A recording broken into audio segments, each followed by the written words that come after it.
¿Puede aplicarse el adjetivo antípoda al sustantivo fe? Bueno, si te interesa saber si esto es posible, te recomiendo que escuches este próximo mensaje. Estoy seguro que va a traer luz a tu mente y a tu corazón. Te espero.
Hoy quiero compartir con todos ustedes el último mensaje del año. Para eso vamos a situarnos en el Evangelio de Mateo en el capítulo 27, el anteúltimo capítulo, donde vamos a encontrar que Jesús está siendo enjuiciado. Y de aquí encontraremos entonces una descripción de un tipo de fe que todos nosotros debemos saber que existe y tenemos que conocerla. ¿Por qué no leemos el pasaje que dice de la siguiente manera? Pilato les dijo, ¿qué pues haré de Jesús llamado el Cristo? Todos le dijeron, sea crucificado. Y el gobernador les dijo, pues, ¿qué mal ha hecho? Pero todos ellos gritaban aún más diciendo, sea crucificado. Viendo Pilato que nada adelantaba, sino que se hacía más alboroto, tomó agua y se lavó las manos delante del pueblo, diciendo, inocente soy yo de la sangre de este justo, allá vosotros. Y respondiendo todo el pueblo dijo, su sangre sea sobre nosotros y sobre nuestros hijos. Entonces les soltó a Barrabás y habiendo azotado a Jesús, le entregó para ser crucificado. Estamos en la etapa final de la vida y el ministerio del Señor Jesucristo. Y en esta historia encuentro una característica. Hay un tipo de fe que se identifica en el pasaje que acabamos de leer, que la he llamado fe antípoda. ¿Por qué? La fe antípoda, o todo aquello que se nombra como antípodo, es justamente aquello que está en la vereda de enfrente, en el lado contrario, y se refiere a algo o a alguien que está en oposición. Por eso encuentro que aquí hay una fe antípoda o una fe opositora, lo que sería igual a una maldición. Y de esto quiero hablarles por unos breves minutos en este día. Por eso les ruego su atención para que puedan captar la esencia de este mensaje. Maldecir es una fe antípoda. ¿Cómo funciona esto? Bueno, hay un mecanismo y hay formas. Cuando alguien dice algo malo, está maldiciendo. El término mismo maldecir quiere decir mal. Así que cuando alguien habla mal de algo o mal de alguien, sin necesariamente ser un análisis de una situación, sino emitir un juicio o una valoración personal, lo que está haciendo es maldiciendo con sus propias palabras. Cuando alguien habla en perjuicio de algo o de alguien, está maldiciendo a ese algo o a ese alguien. O cuando proclamamos lo que Dios no dice que debemos proclamar, allí está funcionando una fe antípoda o está funcionando la maldición. Y esta es una cuestión grave, muy grave, diría yo. Vivimos los humanos hablando y diciendo maldiciones continuamente. Y uno se preguntará, yo no digo maldiciones, ¿cómo puede decirme eso? Bueno, hagamos un análisis un poco de las últimas 24 horas de vida y analice un poco y trate de hacer memoria de todo lo que estuvo diciendo. Ha criticado a nuestro país, ha criticado a algo de nuestra cultura, ha criticado a nuestra patria diciendo algo en contra de ella. Bueno, si así fue, usted ha maldecido la tierra que lo vio nacer. Hemos emitido quejas o hemos chismoseado en estas últimas 24 horas. Bueno, si lo hemos hecho, hemos proferido una maldición. Hemos usado malas palabras o hemos contado chistes con doble sentido o frases con doble sentido.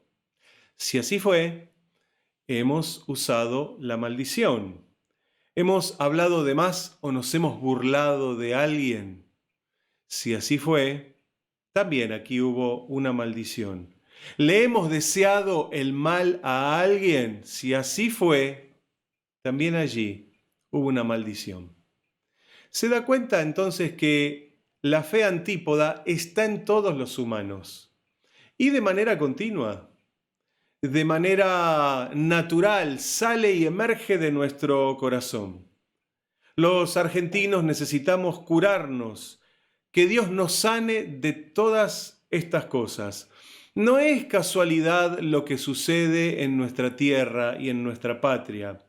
La realidad que estamos viviendo y las realidades que estamos viviendo son producto de algo y que tiene que ver con todos los que habitamos en este suelo hermoso argentino. Las realidades las creamos nosotros. Elegimos a nuestros gobernantes y decidimos nuestros propios destinos, grupales y personales. Somos responsables de lo que nos sucede.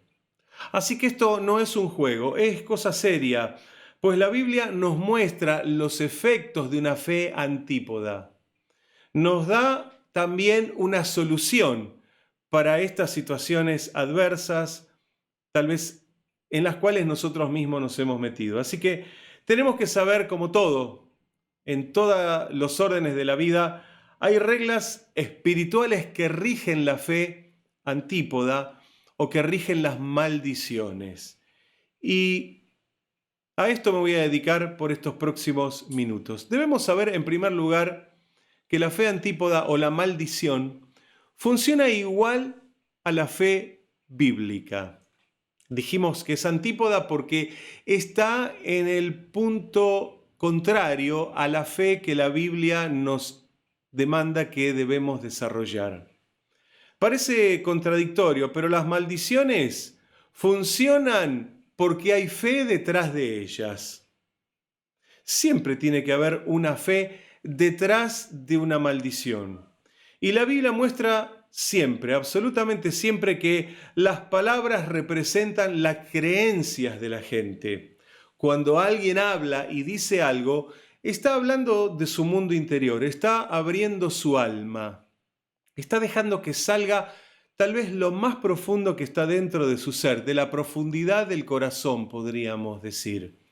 Dice la Biblia en el libro de Proverbios, capítulo 18, versículo 21, que la muerte y la vida están en poder de la lengua. Si usted tiene una lengua dentro de su boca, entonces quiero decirle que la Biblia dice que hay un poder en ella, que es un poder de vida o es un poder de muerte. Según lo que usted diga, puede producir vida o puede producir muerte. Por eso Jesús en Mateo 12, del 36 al 37, termina al fin y al cabo diciéndonos que por nuestras palabras seremos justificados o por nuestras palabras seremos condenados. Así que mire qué importante es entonces lo que decimos, porque lo que decimos representa nuestra fe. Si hablamos positivo, estamos hablando de una fe genuina. Y si hablamos negativo, estamos en una fe antípoda, justamente dándole un uso contrario al uso que tiene que tener la verdadera fe. ¿Por qué Dios juzga a los hombres por lo que dicen? Porque obviamente las palabras están ligadas al corazón, que es la creencia, que es la esencia de cada uno. Jesús en Lucas 6:45 nos dice que de la abundancia del corazón habla la boca. De lo que está lleno el interior, de eso brota al exterior. Es como una botella que está llena con algún líquido. Si usted la destapa y vuelca ese líquido, usted espera que salga lo que entiende que está dentro de la botella y no otra cosa. Si usted va a abrir una botella de agua, no espera que salga veneno, espera que salga agua. Pues de alguna manera así sucede también en el corazón humano. Cuando se destapa y se abre, deja que salga lo que está en su interior. Si es bueno, lo que saldrá es bueno, y si lo que está es malo, lo que va a salir es malo. Por eso la fe es una capacidad humana que fue puesta por Dios. Dios nos dio la capacidad de poder tener fe en nuestra alma. Es una cualidad única entre todos los seres biológicos vivos que existen. Somos los únicos que podemos desarrollar la fe. Y esa fe la podemos usar para el bien o la podemos usar para el mal como una fe antípoda.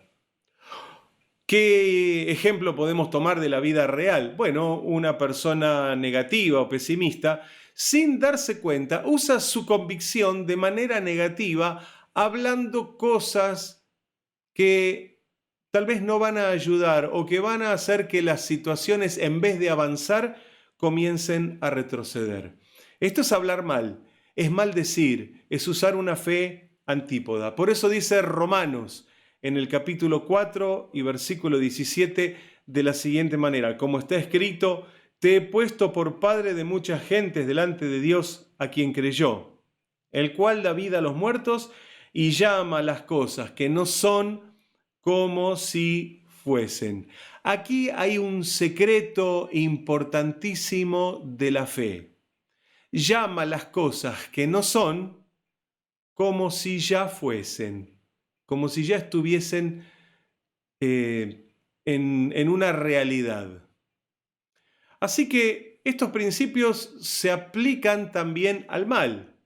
No es solo para las cosas buenas, se aplican también al mal. ¿Qué ejemplos bíblicos tenemos?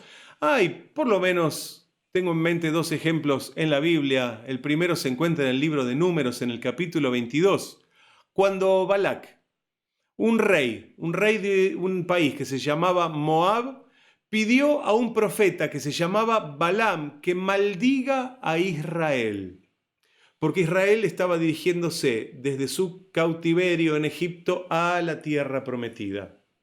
Y tenían que pasar por el territorio de este rey. Y este rey les tuvo miedo, no los quería dejar pasar, así que pidió a un profeta que diga, que profiera, bien como su término lo define, profeta, que profiera una maldición sobre aquel pueblo que iba a pasar por su territorio. Quería que llame las cosas que no son como si fueran, y pedía maldición sobre la nación de Israel. El otro ejemplo está en el libro de Primera de Samuel, en el capítulo 17, donde David se está enfrentando al filisteo Goliat, el gigantón aquel que medía más de 3 metros de altura. Y Goliat, ¿sabe lo que le dice a David? Le dice de la siguiente manera: ven a mí y daré tu carne a las aves del cielo y a las bestias del campo. Eso le decía Goliat a David. ¿Se da cuenta que Goliat también estaba utilizando el principio de una fe antípoda? Estaba llamando las cosas que no son, porque David estaba vivo y lo estaba enfrentando, como si ya fueran: yo voy a dar tu carne a las aves del cielo. O sea, dicho de otra manera, yo te voy a matar. Voy a terminar con tu vida. Así que el filisteo llamó las cosas que no son como si fueran. Por eso este es un principio de la fe, que lo puede usar en positivo o lo puede usar en negativo. Obviamente, ni a Balaam ni a Goliat les funcionó su maldición. ¿Por qué? Porque estaban tratando de maldecir algo que Dios había bendecido. Era el pueblo de Israel, era el ejército de Israel, era la nación que Dios había seleccionado para que lleven su palabra y su conocimiento a las otras naciones. Así que tenían la protección y tenían la bendición de Dios. Simplemente cité estos dos ejemplos para que vean que el mal también funciona de la misma manera o con los mismos principios en que funciona el bien. Entonces, ¿cómo funciona la maldición? Volvemos al pasaje de Mateo 27 y vamos a leer allí en particular algunos pasajes. Primero el 22 y el 23. Si me acompaña nuevamente, vamos a descubrir allí entonces algunas verdades. Nuevamente leemos estos dos versículos. Pilato les dijo: ¿qué pues haré de Jesús, llamado el Cristo? Y todos le dijeron: sea crucificado. Y el gobernador les dijo: pues qué mal ha hecho. Pero ellos gritaban aún más diciendo: sea crucificado. Número 1. En la fe antípoda hay un mal deseo de fondo. El pueblo, incitados por los religiosos, pedían que Jesús sea crucificado, o sea, que muera un hombre. Pedían la muerte. Eran promotores de muerte, no de vida, sino promotores de la misma muerte. Observe lo segundo. en este mismo pasaje. En el versículo 24 dice así: viendo Pilato que nada adelantaba, sino que se hacía más alboroto, tomó agua y ¿qué hizo? Se lavó las manos delante del pueblo diciendo: inocente soy de la sangre de este justo, allá vosotros. Pilato sabía que detrás de la muerte de un justo hay juicio. Lamentablemente, en nuestro país se acaba de aprobar la ley del aborto. No voy a juzgar a quienes pusieron su firma y pusieron su voto para que esta ley sea una realidad. Hay muchas razones, muchas de ellas son loables: la salud de las mujeres, los derechos de las mujeres, y lo entendemos perfectamente bien. Pero les aseguro, no quisiera estar en los zapatos de ninguno de aquellos que hicieron un pacto con la muerte, poniendo su firma y dándole su voto a la muerte. Cada uno será responsable de sus propios actos y de sus propias decisiones. Pilato entendía bien esto. Este hombre era muy entendido. Él hizo una reflexión y dijo: inocente soy de la sangre de este hombre. Porque cuando muere un inocente o cuando muere alguien que es justo, bueno, detrás de todo eso hay algo bastante fuerte que viene, algo bastante pesado, podríamos decirlo. Él se cubrió de las autoridades terrenales porque también era un problema político ese que tenía, pero estoy seguro que también se cuidó de las decisiones y de los efectos espirituales de tener que derramar sangre inocente. Versículo 25. Y respondiendo todo el pueblo dijo: su sangre sea sobre nosotros y sobre nuestros hijos. Ay, ay, ay. Qué terrible declaración. Pedir que la sangre de un inocente sea sobre uno.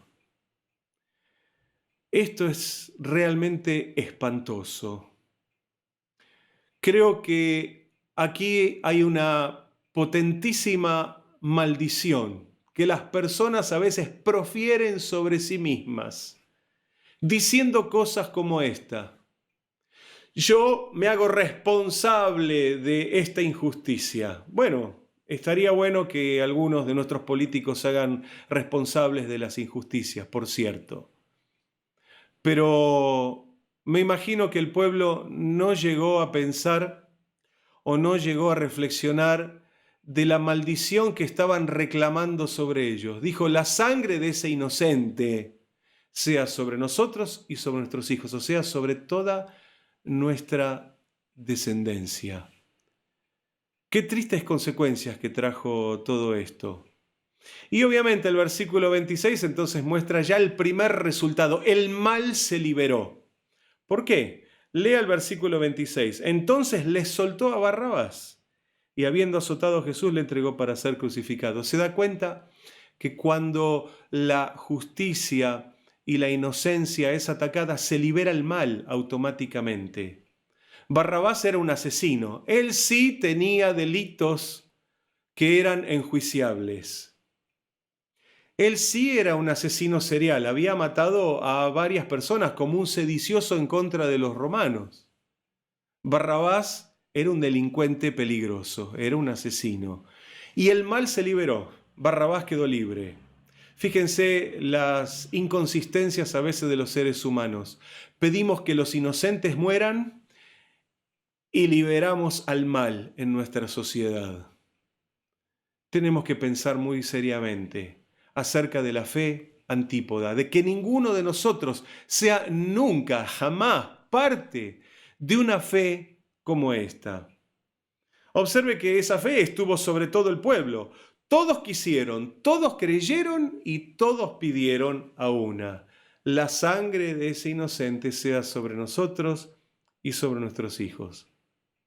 Bueno, me imagino que esto ha traído consecuencias funestas sobre aquel pueblo, sobre aquella nación especial, elegida por Dios, pero que desechó a Dios desde la raíz esa del Mesías tan esperado y tan nombrado en el Antiguo Testamento.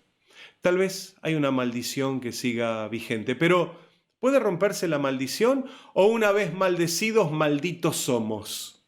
No, de ninguna manera. Quiero darle la buena noticia. Las maldiciones, cualesquiera que fueren, pueden ser rotas y deshechas. No son irremediables. El pecado, es cierto, trajo una maldición sobre la humanidad. Romanos capítulo 5, versículo 12 dice: por tanto, como el pecado entró en el mundo por un hombre y por el pecado la muerte, así la muerte pasó a todos los hombres por cuanto todos pecaron. El pecado ha dejado un sentido permanente y duradero de maldición sobre la tierra, debido a que, como dice el libro de Gálatas capítulo 1, versículo 4, estamos en el siglo malo. Es la época, es el siglo, es la era donde el pecado se adueñó de la humanidad y Satanás tomó el principado. A eso la Biblia lo llama el siglo malo. Todos vivimos en ese siglo malo. Pero no estamos condenados al siglo malo. Quiero decirle la buena noticia de que hay solución y hay salvación de ese siglo malo. Así que el mismo pasaje que acabamos de citar, Gálatas 1:4, nos dice que fue Jesús quien murió por nuestros pecados para librarnos de este siglo malo. Por eso creemos que la verdadera solución para los hombres está en Cristo Jesús. No es una religión, no es un cambio de partido político, no es una vacuna.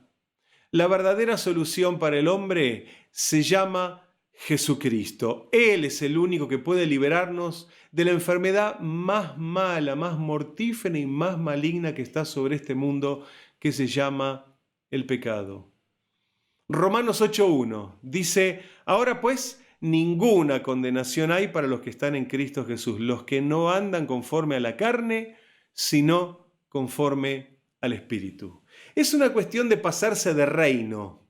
Hay que salirse del reino de las tinieblas, pidiéndole perdón a Jesucristo, para pasarse al reino de la luz, en el cual no hay ninguna condenación ni ninguna maldición. Porque las maldiciones se rompen cuando entregamos nuestras vidas al Señor Jesucristo. Hay maldiciones de todo tipo que hemos escuchado a lo largo de los años, maldiciones generacionales. Verá usted familias donde hay una situación que se repite generación tras generación. Puede ser muerte, divorcio, asesinatos, robos, defraudaciones, adulterios, generación tras generación tras generación. Y se van repitiendo porque son maldiciones generacionales, muchas de ellas transmitidas espiritualmente y la mayoría de ellas transmitidas a través del mal ejemplo. No le echemos toda la culpa al diablo y a los demonios. Nosotros también somos responsables por los malos ejemplos que les damos a nuestros hijos y que un día probablemente ellos los van a repetir. O también somos responsables por los buenos ejemplos que les damos a ellos y que seguramente ellos un día también van a repetir. Pero es cierto, es una maldición o una bendición que puede transmitirse de generación en generación. Las automaldiciones, como las que vimos aquí en Israel. Ellos dijeron: sea sobre nosotros la sangre de ese inocente. No supieron realmente lo que dijeron. Por eso Jesús dijo: Padre, perdónalos, no saben lo que hacen, estando allí clavado y crucificado en esa cruz. O podemos tener o puede haber maldiciones recibidas. No son generacionales, no son automaldiciones, sino maldiciones que han proclamado sobre una persona, sobre una familia, maldiciones generales, maldiciones particulares o específicas sobre alguien. Quiero decirte que si estabas preocupado por esto, que hay una solución. Otra vez lo digo y lo repito, es en Jesús, donde todas esas maldiciones pueden finalmente romperse. Porque la maldición funciona cuando alguien cree el mal. Ya sea el que lo dice o el que lo recibe, hay alguien que tiene que creer. para que eso funcione, porque acuérdese que es una fe antípoda. Así que hemos visto en este pasaje algo que realmente nos llama mucho la atención. La fe, que es algo genuino que Dios puso y que fue puesta para el bien, se puede corromper y se puede pervertir y se puede usar para el mal. Pero nosotros hoy entendemos que a través de Jesucristo, a través del arrepentimiento y a través del perdón que Él nos da, se pueden reparar los daños de las maldiciones en nuestras vidas, en nuestras familias, en nuestros entornos y también, ¿saben qué?, en nuestro país. Sí, también podemos hacer retroceder a las maldiciones que hay sobre nuestra tierra, los pactos que hemos hecho con la muerte, a través de leyes, a través de guerras, a través del homicidio, a través del genocidio. Tenemos pactos que hemos hecho con la muerte en Argentina, así como en todos los países. ¿Se puede volver atrás esto? Sí, por supuesto. Hay una manera, hay una forma. Se encuentra la respuesta en el Señor Jesucristo. ¿Se pueden reparar los daños? Bueno, hasta cierto sentido sí. Hay formas de reparar muchas veces los daños que se han cometido, las cosas que han sido mal hechas, las maldiciones que han sido proferidas y aquellas que han sido llevadas adelante pueden tener un freno y un retroceso con un cambio radical y fundamental, no solo en la vida de un hombre, sino también en la sociedad y en el propio país. Así que toda maldición puede ser rota. Acuérdese, use su fe para el bien, nunca la use para el mal. Ni para hablar mal, ni para criticar, ni para contradecir las cosas buenas. Úselas para el bien, para creer y para llamar a las cosas que no son como si fueran, pero las buenas, las que usted quiere para usted, para su familia, para su ciudad y para su país. Y por qué no también para el mundo. Seamos un poco más amplios. Empecemos a decir las cosas buenas que queremos y no las malas a las cuales le tememos o las malas que muchos quieren. No, rechacemos esto. Pongámonos firmes y tomemos la buena fe que nos da la palabra de Dios. Todos podemos ser libres en Cristo Jesús. ¿Me deja hacer una oración por usted? Cierre sus ojos. Si usted piensa y cree que hay una maldición sobre su vida, pues este es el momento para poner su vida en las manos de Jesucristo y romper esa maldición. Si quiere hacerlo, hagámoslo juntos. Tal vez diciendo de esta manera: Señor Jesús, en este día yo me vuelvo a ti de todo mi corazón. Te pido perdón si he usado una fe antípoda, si he usado el poder de la maldición en mi vida, o si alguien ha maldecido mi vida. Yo renuncio y rechazo toda maldición. Me vuelvo a Cristo Jesús. Pido que Él me perdone de todos mis pecados, que Él me lave con su sangre preciosa y que Él haga de mí una nueva persona. Quiero ser una nueva persona. Ya no quiero ser una simple criatura, ahora quiero ser un hijo de Dios. Por eso, Jesús, te recibo en mi corazón como mi Señor y mi Salvador personal. Y cierro este año, Señor, con tu bendición, con todas las maldiciones rotas, las maldiciones que tal vez yo he provocado y las que otros nos han provocado. Hoy se rompen por el poder en la fe en Cristo Jesús. Y ahora mi fe es pura porque la dedicaré al Señor Jesucristo. Gracias, Padre, te damos en el nombre de Jesús y con la ayuda de tu Espíritu Santo. Amén y amén. Dios te hizo libre. Si hiciste genuinamente esta oración, Dios te hizo libre. Ya no hay maldiciones, ya no hay condenación. En Jesús sos una nueva persona. Que tengas un hermoso 2021, libre, un año para que puedas transformarte, un año para que puedas purificarte, un año para que puedas mejorar tu vida. Que Dios te bendiga.